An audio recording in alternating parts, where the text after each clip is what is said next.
तर सरकारमधल्या वादग्रस्त मंत्र्यांमुळे सरकारची डोकेदुखी वाढते असा आरोप जो आहे तो केला जातोय। त्याच संदर्भातल्या टॉप 9 बातम्या पाहूया।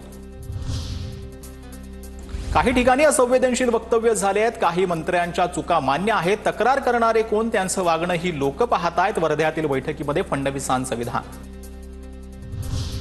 कोकाटेंबद्दलचा निर्णय तुम्हाला सांगण्याची गरज नाही, माणिकराव कोकाटेंच्या प्रश्नावर अजितदादांचा पत्रकारांना उलट सवाल। आज कोकाटे आणि अजितदादांमध्ये भेट होण्याची शक्यता।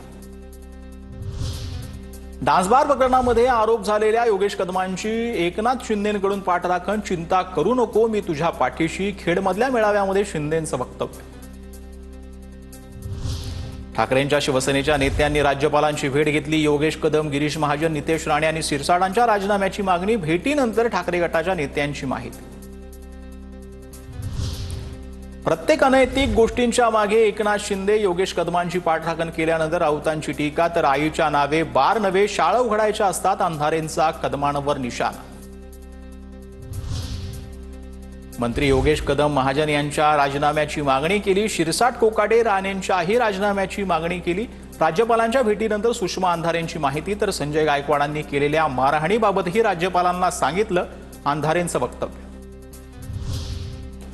योगेश कदम यांना जाणीवपूर्वक बदनाम करण्याचा प्रयत्न। महायुतीतील तीनही नेते त्यांच्या मंत्र्यांच्या पाठीशी खंबीरपणे उभे, एकनाथ शिंदेंनी दाखवून दिलं। भाजपचे नेते प्रवीण दरेकरांचं वक्तव्य।